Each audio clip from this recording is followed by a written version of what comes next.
All right, welcome to Locked In Real Conversations, where beauty meets healing. I'm your host, Unique, owner of Unique Locks and Beauty Bar. So today's conversation shines like a little light on a group of people who are often expected to pour so much into others while quietly carrying their own burdens.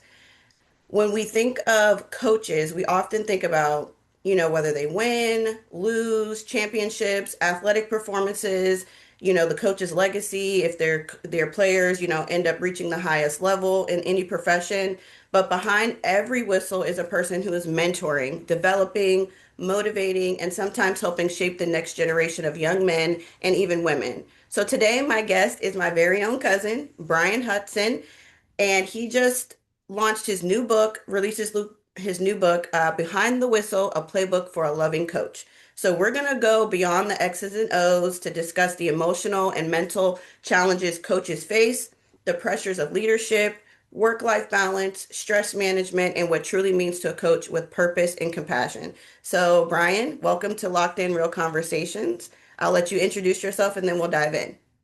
Thanks, cuz I appreciate you having me. Um, this is one of many that I have scheduled, and it's because of you. Once the word started getting out, people started actually calling and booking me. So I thank you. And on a side note, I love what you're doing. I'm so proud of you. Keep striving for the stars, and you'll get there. You're amazing, and my hat's off to you. Thank you so much, cousin. I'm Brian Hudson. I've been a football coach for wow, I think 24 years now. I've coached at the college level. Now I'm in the high school level. It's something that I am, if anybody knows me, I am hell bent on being the best coach that I can be, whether it's, at work, I'm an executive chef, um, whether it's on the field. So I love mentoring people, especially kids, the youth. They're amazing. And I'm excited about where this book is going to go. Me too. Me too, because we talked about it, in Messenger the other day, where my favorite coach, Mike Tomlin, his wife had made like an announcement. It had been 29 years that they had a Sunday off. And I was like, 29 years, that's how much dedication coaching goes into that. And Yeah. then, maybe a week later, I forget what sport his daughter was in, but it was the first time he was able to go to a meet. And I was like, oh, wow. Yeah. Like, so Yeah. that triggered me a little bit. I was like, man, and I was like, I know a coach right there. He got kids. So, and then you came out with this wonderful book. I'm like, okay, so this is definitely perfect. I mean, again, so coaching is often viewed as a profession of service. So coaches spend countless hours, of course, investing in athletes, helping them grow both on both sides, on and off the field. So, people see you as the coach, but not the person behind the playbook, behind the whistle. So, what inspired you to write beyond behind the whistle, and what do you wish more people understood about the emotional and mental challenges coaches face? That's a great question. So, what inspired me to write the book is failed relationships. Um, I was starting to see a trend in my personal life where I had a failed marriage. Um, I was drawing distance from my kids, and I couldn't keep a woman. Just call it what it is. I couldn't keep a woman, Mhm. and the common denominator is me. Like, what am I doing to keep failing at this part of my life? I'm excelling at work. I'm excelling in football, but why can't I get my house in order? Mhm. So I started jotting down notes and spoke to a friend of mine, and she was like, "You need to really turn this into a book." So this has been a 2 year project. So Okay. the book is based on me. It was self healing for me, where I'll say, "Okay, this is the problem. I'm not around my kids enough. How do I fix it?"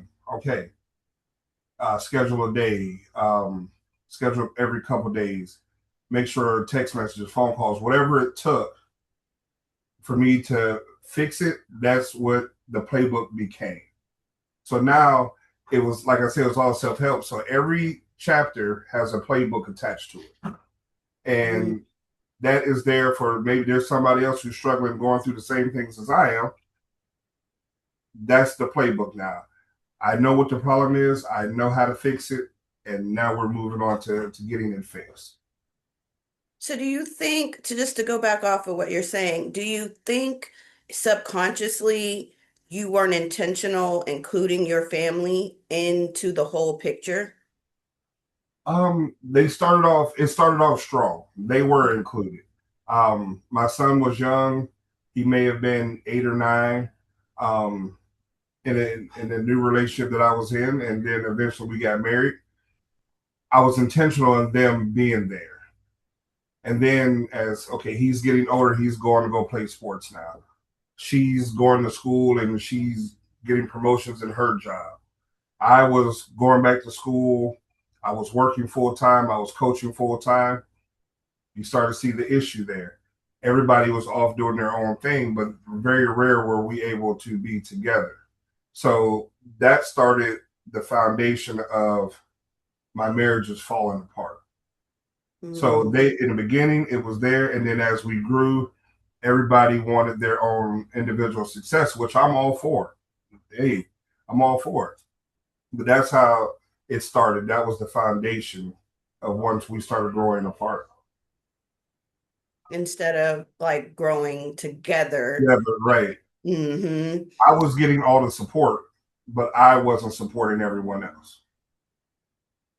Gotcha. I gotcha. Because in a relationship, it does need to have checks and balances, Yeah, and you were getting everything that you needed to excel in your yeah, sector, and so everyone else felt, kind of slighted when it was their turn. Perfectly yeah, understandable. yeah. Understandable, especially as, for me as a single mom, um, I was putting too much into, I'll just say my kids and not enough into me. And so Mhm. now the things are shifting and they're like, what about me? Everything has Yeah, been about me. So I completely understand, on that aspect. Let's transition into your athlete. You're developing your young athlete. So many coaches become mentors, obviously father figures, role models, and counselors all at the same time. So you dedicated to developing young athletes. What responsibility do coaches have beyond teaching sports skills? you have no idea because I'm ready.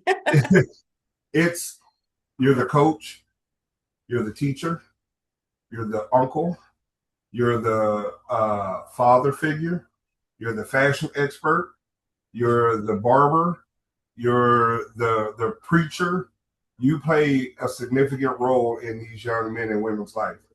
A lot of them come from single parent homes Mm, where a father may not be present or a mother may not be present. But you become that person because us as coaches, we spend more time with your kids than you do. mm, People don't fail to realize that. You know, they figure, oh, there's summer break. Yeah, there's summer break for you, but for us, I know here in Florida, we start July 1st. I mean June 1st, excuse me, and we run all the way till January. Then you get 2 month break, and we're back at it again. mm, So we're with your kids more than you. So you become that everything to that child. You make sure he's got rides. You make sure he's eating. You make sure he's getting it done in the classroom. You make sure he has decent clothes to put on his back. Because believe it or not, some of these kids don't have that. yeah. You know, it's so sad to see, and you notice it because you've gained a relationship with that kid, and you're starting to see, well, he had them pants on the same 3 days. Let me pull him in here and talk to him. Let me make sure that he's right. But see, we're pouring into that kid, but who's poured into my kid who's sitting at home waiting for me to come home? Yeah. So that's Countless. the double edged sword. Yeah, and that's pretty difficult because I didn't even really think of it in that aspect because yeah, you're pouring so much into them, but how many countless dinners have you missed with your own? Or do you find, let's build on that. Did you find that because you were dedicating so much into coaching that you found your kids wanting to be in that sector so they could be closer to you? Yeah, my Even if son, they didn't want to play football, right? you know? My son, he wanted to play. God bless him. I think he missed the talent bag when God was passing it out, but he was only doing it to make me happy and to see me more. And I'm getting a little choked up because just even thinking about it. Like I wish I could rewind time, and instead of me, staying after practice 2 or 3 extra hours to make sure this kid is good, I'm taking those 2 or 3 hours to make sure mine is. Mm, My daughter, she was in line to get the talent bag. If she could play football, she would. yes. She's a true Hudson. She is physical. Oh Lord, that girl. But I wish I don't miss anything in her of now. Like I learned my lesson from my son. She's volleyball, track. I wouldn't care if she was playing badminton across the street. I'm going to Hmm. be there. And that's me having to say it's okay to leave practice early. It's okay for me to miss today to make sure I'm showing up for mine. So Hmm. yeah, it's they try to be involved. Like my daughter, she doesn't miss a game. My ex-wife doesn't miss a game. Her parents never miss a game. So they're still continuing to pour into me. I just have to make sure I'm pouring into them. Oh, excellent. We're kind of on this wave train with the next question I'm going to ask. The demands of coaching, as you described, can be intense, often extending far beyond just the practices and games. As you said, Mm-hmm. do they have clothes? Are they eating? Do they have rides? So let's just build on that. How difficult is it for coaches to maintain a healthy work-life balance while balancing family responsibilities, your own personal career, and the needs of their athletes? Like now that you have the blueprint, what what can you do now to make sure my players are getting what they need, I'm getting what I need, my children are getting what I need, and my significant other is getting what they need? There's really no perfect plan. It's really um, what I've been talking to people about is for the significant other to get involved.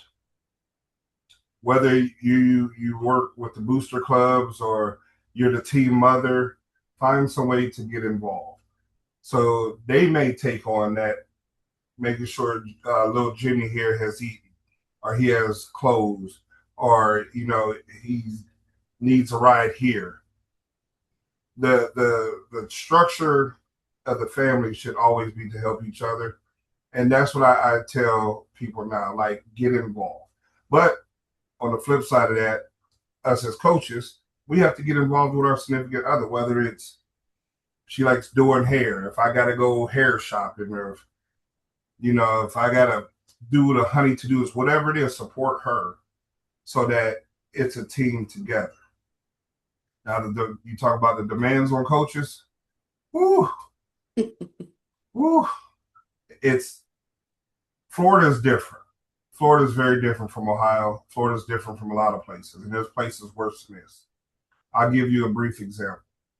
Let's just start in August. August camp typically starts August 1st. You practice sometimes 4 p.m. to maybe 6:37.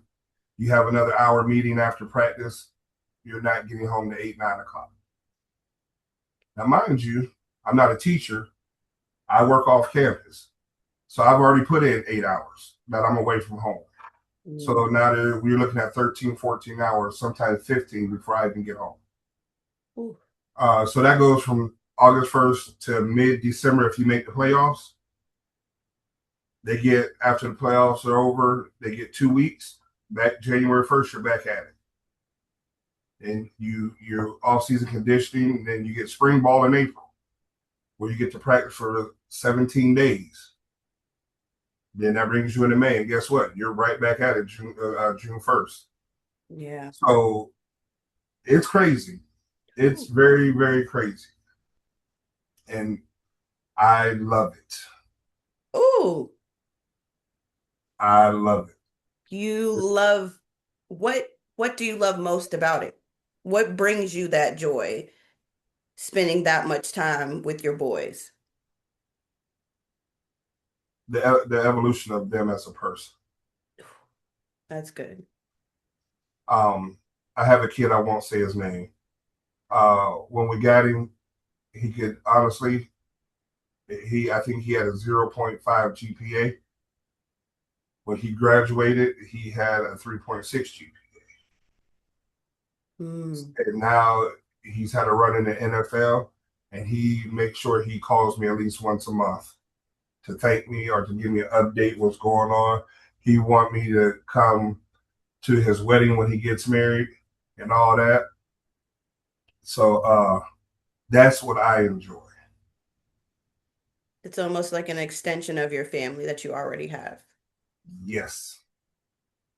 That's beautiful. I like that, especially I can connect with that in the hair world.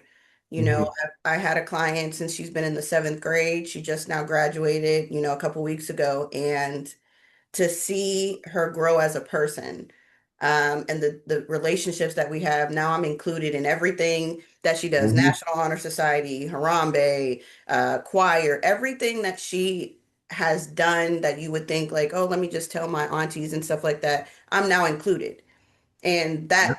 that is why I wake up and do it every day. And I totally agree with you on that.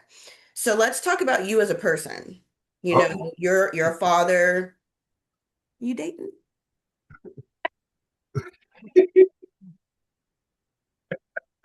Okay, let's just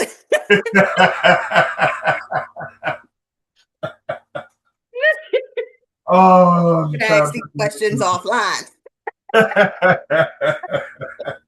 let's go. A father, Yeah, yeah. a coach, what are some of I'm the gonna get biggest come see me this weekend, cousin.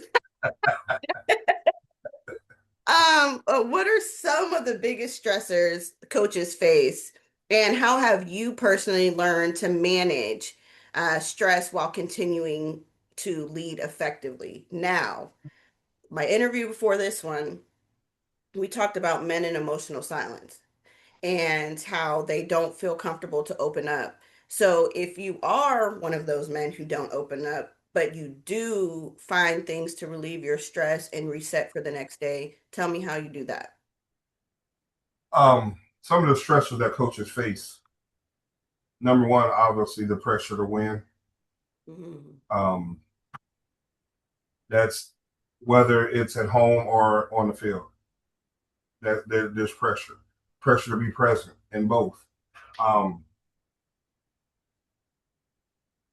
it's not so much pressure and anything else. It's just those two aspects. So how I deal with it is when I'm not there, I'm there. My Mhm. kid, whether me and her just sitting down watching TV, she loves eating lamb chops. So I'll make some lamb chops and we'll sit there and we'll talk and watch TV. Or even if we just sit in silence, I'm there. And I tell you what, she got me the other day for $150 on 6 T-shirts. Oh, I fell for the oldest trick. But anyways, that's what I do.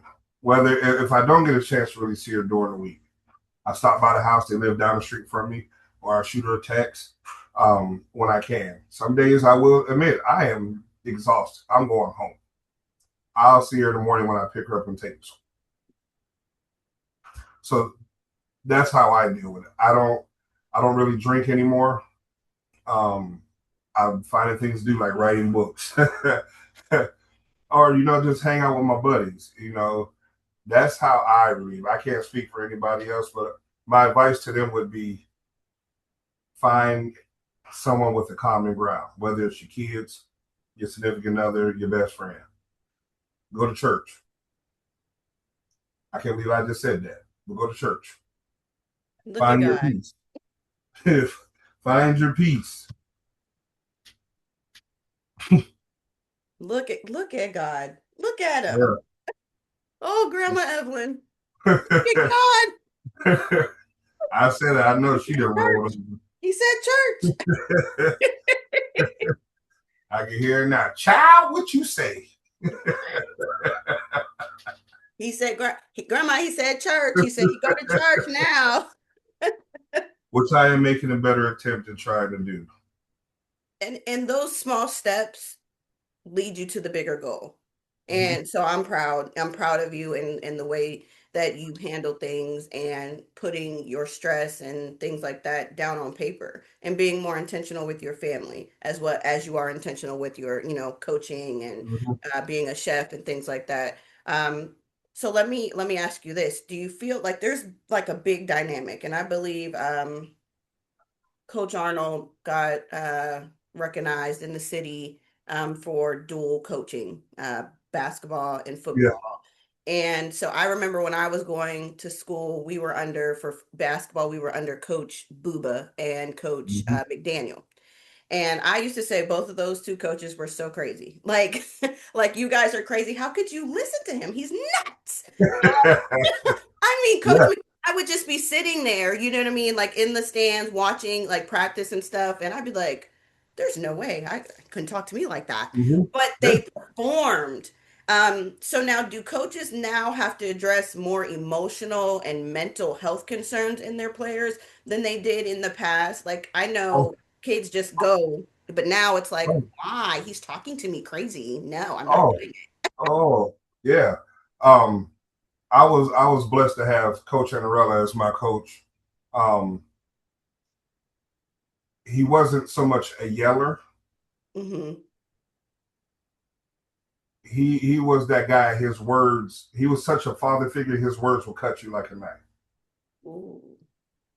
He was like if I was messing up in class, he would say, "Hut dog, you're disappointed." That Mm, would probably cut worse than my father telling me. And I had my dad. yeah.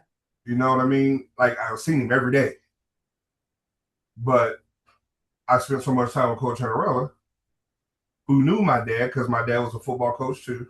Mm-hmm. That would hurt 10 times worse than my own father telling me. He didn't make me go off on. Well, what was the question again? Yeah. Um. It was more just we'll say I'll say it and they can shoot me if they want. I'm gonna say that this generation is a little bit more sensitive. I'm Oh, not gonna call them soft. yeah, yeah. I'm gonna call them That's the sensitive. question. Yes. So, uh, early in my career, I was a yeller because that's what I had. You know, Yeah. with my position coaches and whatnot, I was yelling and I would cuss you up one side and down the other. But that was early '90s. Kids were mentally tougher then. Mm-hmm.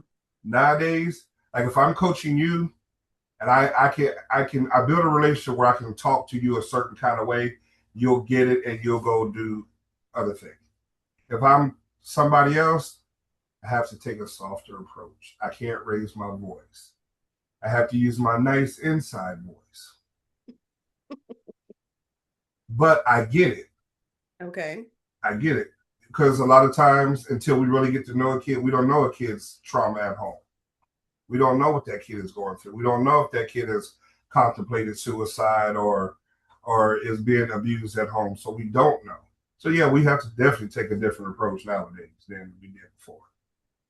So it's just basically instead of treating your student athletes as a whole, now we're adapting to each personality. Yes. Mm. Imagine having 108 different personalities. Yeah. And that's on a daily basis. I think I could serve maybe 100 people in a month. Okay. Yeah. So I'm thinking maybe five a day. I'm dealing with those, but I couldn't imagine on a daily basis. I have to transform myself into something else to adapt to your personality on a Yeah. daily You basis. have to. You have to because now they got phone numbers they can call. They be done put your business all out on social media. Hmm. They done call the school board, all kind of stuff. Yeah. Parents are the worst. Oh, for sure. I've noticed that just, here in Ohio.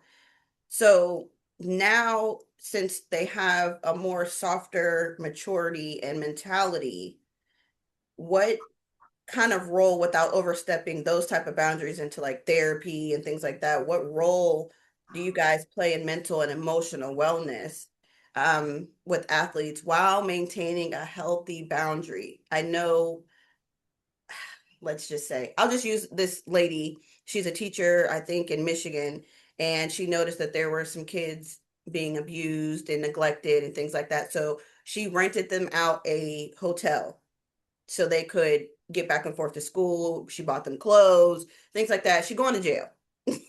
She's going to Yeah, jail for this. more jail. And I sympathize with her because her heart was in the right place. I think she just, the boundary, she just crossed it in Yeah. that. So now, so say you do have a student that's being abused, or not being fed, or, clothes, or, you know, they're going through something mentally. How can you be there for them and be that pillar in their life, but still maintain those professional boundaries? Because just like you said, now people go onto the board, social media by 10 o'clock in the morning. You know what I mean? Yeah. How do you keep those boundaries professional, but still, being that pillar? Being a coach, you're bound by law, by your duty. If you see neglect, you see abuse, you have to report it. That's something that's very big down here in Florida. If you see it, report it. Whether it's a student athlete or the elderly, like if you see it, you have to report it. But when you tend to notice um, things are off with a student athlete, little Johnny is over here and he's always smiling and laughing and making jokes. But the last 3 days, Johnny is reserved. He's off in the corner by himself. You need to immediately get to that kid and find out what's going on. But you tell them in so much a way, Johnny, you don't have to tell me everything. How can I help you? How can I be a supportive to you? Make yourself vulnerable to them. That's how they grow up and trust you. Mm. But it come to, like, we've seen abuse. We've seen it. We have seen a kid was getting changed, and you look at his back. He looked like he was in the movie Roots. I mean, it just, yeah. Wow. And you have to report it. Yeah. I, I'm, I'm big on that. Like, don't beat up on kids.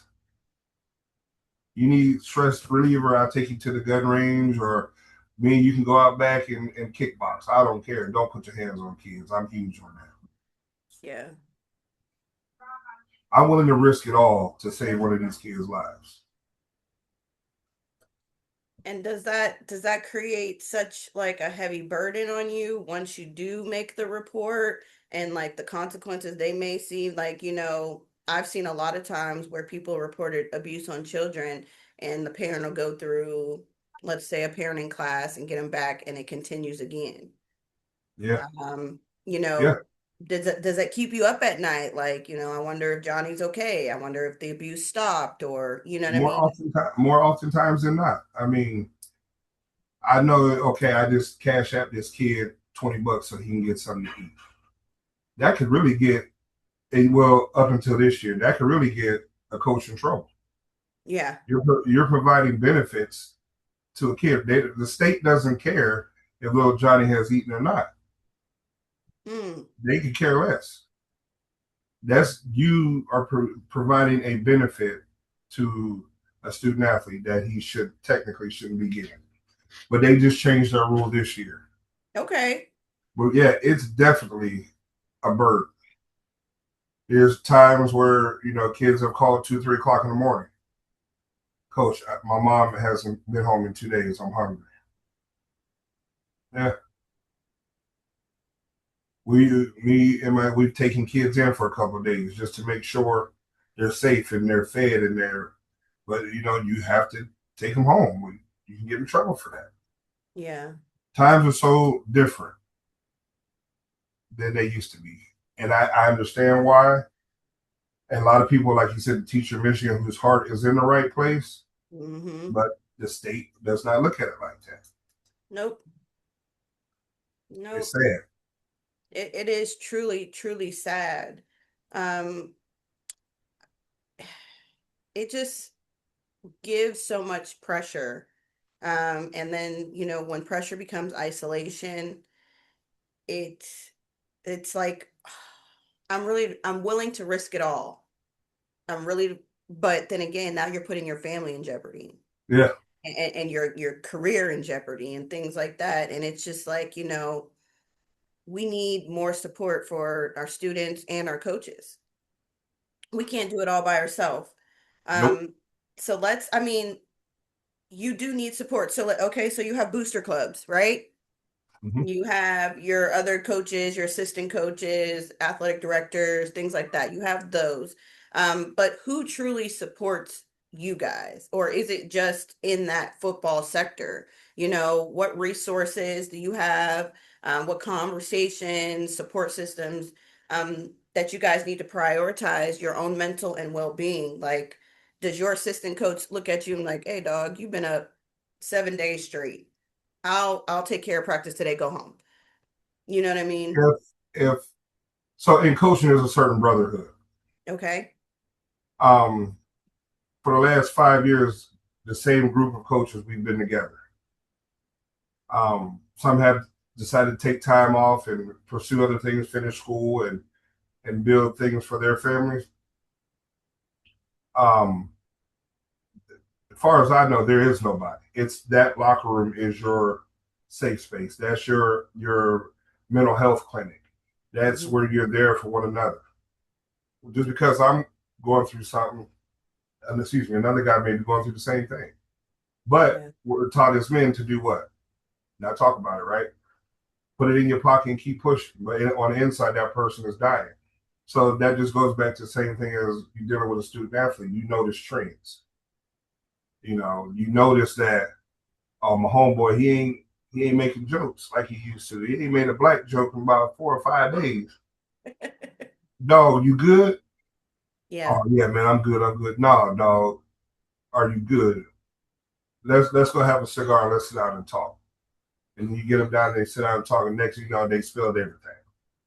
And it makes you look at your life like, man, I didn't really think I had it that bad, but you never know what somebody else is going through. So that locker room is your brotherhood. That's your, like I said, your mental health clinic. We don't have a 1-800 number we can call and talk to people about why I didn't run the ball on third down. And the parents in the stands are yelling at me, or me and my wife are arguing. My kids won't talk to me. This kind of stuff goes on. Yeah. It goes on. And people don't look about it. They just care about the wins and losses on Friday nights. Yeah. And I feel like that is a lot to carry on not only the players' shoulders, but as the coaches too. Because yes, you guys have that brotherhood in the locker room, but you may need like a therapist, which is a taboo in our culture. You know what I Mm-hmm. mean? We ain't about to tell them people our business, but Right. now now it's starting to be a little bit more common because we do need help. We do need guidance. Like my first interview with our therapist, Mark Jones, he helped me a lot, and I was just doing the interview. It literally helped me to understand that I need someone that I can unload onto. I need someone to, break it down that, my teenagers, nothing, it might not have anything to do with me. It could be what's going on socially, outside of the Mm-hmm. home, in school. And so I don't take it as personal anymore because it doesn't. I'm doing what I need to do as a parent, but I really feel like, that we should take that extra step. Maybe have a brother circle with a licensed therapist in there so it doesn't seem more like one on one, but it's more like Right. what you guys are doing. And they can give you, not only a spiritual perspective, but a clinical perspective to just help you. You guys need to be seen and you need to be heard. And I think if you had that constant circle outside of the locker room as well, that it could help. You know what I mean? Just ease the load on what you're doing on a daily day Yeah. basis. So, I mean, I think that's good. I feel like a lot of coaches that do see this interview, maybe they don't trust their locker room and they don't Yeah. tell what's going on. You know what I Yeah. mean? Yeah. So if they're taking it from you, like, oh, well, they know exactly what I'm going through. Why not talk to them? You know what I Right. mean? So I think that's a beautiful thing that you guys have that brotherhood inside the locker room, but don't like shut it off where you don't, hey, me and my wife might need to go see a marriage counselor. Yeah. Or, I want to be a safe space where my kids can tell me, you know what, Dad, you didn't show up to my Christmas concert. I'm mad. You know what I mean? And you Yeah. not take it, well, I'm putting food on the table. That's how our culture do. Hmm. I'm out Yep. here you wouldn't be able to go to the concert if it wasn't for me. Yeah. You have that safe space. So, I Yeah. mean, My this kids can talk to me about any and everything. and that's beautiful. No, it ain't. Some of the stuff they want to talk about, I'm like, we don't. You don't have to tell me everything, but they do, and I'm so glad we had that relationship. So glad. It took years to get there, but we And I'm have. transparent with that. It took Yeah. years to get there. So the Hmm. parents out there, I want you to know, if they weren't talking to you in the ninth grade, but they feel comfortable talking to you in the 11th grade, take that and Take keep it. that space open. Take it. Mm-hmm. Keep that line of communication open. I mean, kids go through stuff, and like we said, this generation is different, Mm-hmm. and we have to be present. And sometimes I need to take my own advice. And if I ain't seen my daughter in 2 or 3 days, I need to make sure I get over there. Because Yeah, if I don't, she gonna let me hear. period. Oh, she gonna let me hear. Her and her mom gonna let me hear. Because she didn't got But on her nerves because you yeah, ain't reached out. because I'm not being supportive for her. Right. She need a break too. Yep. You know, as those two. Oh, I had hair for a while, but then those two. And I will say, my ex-wife is my best friend. Mm, We we have a understanding and a relationship that is different. And people ask, well, how long you guys been married? We've been divorced 7 years. We're just that close. She's yeah. had boyfriends. I've hung out with them and all that other stuff. Nobody care about that. It's about what's good for this child. And she turned 14 yesterday. I got four more. Oh Four my. more. And I'll be on parole. But Right. no, it's a beautiful thing. Having that foundation, I think I even mentioned it in my book in the opening. I wouldn't be successful without them, Yeah. without her, basically, because Hmm. you did it. You raised 8-year-old that's not yours, and you took on a responsibility when you were only 22 years old. Mm. You raising this beautiful young lady basically by yourself for parts of the year because I am gone. And there was a time when I was doing a lot of traveling for work. I'd be gone 30, 45 days at a time. Ooh. And after a while, just she said, "B, I need you here. I don't care how much money you're making. We need you here." And I resigned that day. I know they're gonna send the people at me because I use their card to buy my ticket home. But anyway, I think so yeah. it's all about that support. It's all For about it. And I thank her, and I will always thank her, no matter who I end up with. I will always thank her openly in public in front of the world because she has been there through all of this. and that's just so beautiful. I mean, and just to go back, like I was saying about Mike Tomlin's wife, 29 Yeah. years holding the house down, taking Hmm. care of the kids, even when she couldn't. She was finding a way because she knew Yeah. that I'm not saying that she couldn't rely on Mike.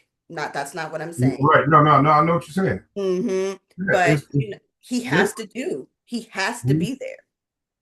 So, I mean, and finally, man, this has been a great interview. I really appreciate it. And it just opens my eyes more, because Cash was a coach. Mhm. And I didn't understand it. I just at the time, I think I just wanted to be everywhere she was at. Mhm. And then I realized on the back end, some of her players had babies early. So now I'm in the stands talking about all right, Yeah, come on, and get your butt back here and sit down, yeah, and you know what I mean, yeah, and being, coach mom, the mom of the coach, mhm, and or the auntie of the coach, yep, of the team and stuff like that. And I just didn't know how finding the right person, you know what I mean? It's very important to let you know, okay, I'm a coach and my life is this. And I will yep, do my best to be with you, but yep. how are we in there? And it's not built for everyone. Not No, it's everyone not. is meant to be with an athlete. Not everyone's meant to be with a coach or a doctor or you know what I mean? Somebody that their profession is service. You're service workers I'm, at the end of the day. yeah. What I'm dating or inquiring about dating, um, hey, I'm a football coach. This is my schedule. I'm letting you know now. It's fine to turn around and walk away now than later. But now I have my book. Go to Amazon and get it. Now that I It's have my book, it'll say, 17.99 or yeah, 17.99. 17.99 plus tax, $20.34. Get it today. which it's selling very fast. But I Yes. tell them, if you want a better understanding of me, read the book. Because what if I'm not communicating as well as I thought I was? The book will tell you. The book Yes. will tell you how to deal with me. Because sometimes you got to cuss me out, tell me to sit down.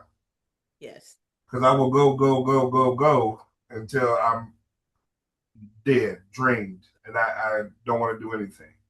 So yes, the right person matters. Yeah, the right person. Absolutely. So finally, I just want to speak directly to the coaches that are listening on this podcast when it airs. What message would you give the coaches who are exhausted, overwhelmed, questioning whether their impact truly matters, especially in today's age? It's difficult to coach these kids Mhm. and with the parents. And the kids, they want the fast way. They don't want to do the hard work like the Kobe's and Yep. LeBrons and Michael Mhm. Vick and stuff like that. They don't understand it, but how do you encourage coaches to keep going if this is what they're truly passionate about?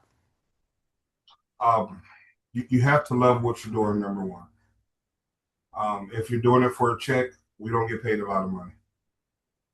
Most guys are getting probably between $2,500 and $3,500 for a season. That's it. So you have to love what you're doing. Number two, make your house a priority. Make your kids, your significant other, a priority. Um, they will only understand for so long. Oh, he's working, daddy's working. That's Mhm. only going to go for so long. Make sure you're making time for them, and ultimately make sure you're making time for yourself. Find a way to relieve stress. Find a way to fill your cup back up. Um, and number two, keep the faith. Keep the faith. And I know it sounds funny coming from me, but me building that relationship, and opening my ears and my heart to that world, um, is showing dividends on the back end. And we can thank Absolutely. Olivia Hudson for that. Oh God, I Um, said it twice in the same day. Twice. Yeah. So I appreciate you for having me on. I love you. Hope to see you this weekend. And I am so, so proud of you as well. So proud of you. Thank So you proud of so, so much. Thank you. Uh, it's been, this has been such an exhilarating conversation that I hope impacts at least one person. you. That's Um, it. it reminds us that coaching is always, and I will put always stamped, always more than sports. It's always about more than sports. It's truly about leadership, your mentorship, service, as I said before, Mhm. and shaping lives. So behind every whistle, behind every playbook, a person is carrying responsibilities, pressures, and challenges that often go unseen, really. So Yeah. again, Brian, thank you so much for sharing your wisdom, experiences, and the message behind the whistle, a playbook for loving coach, available on Amazon today. And thank you everyone for tuning in to Locked In Real Conversations. It's more than hair. It's about healing, confidence, and community. Have a good night. Ooh, that was so good. Love you, girl. You gave me chills. I am so proud of you.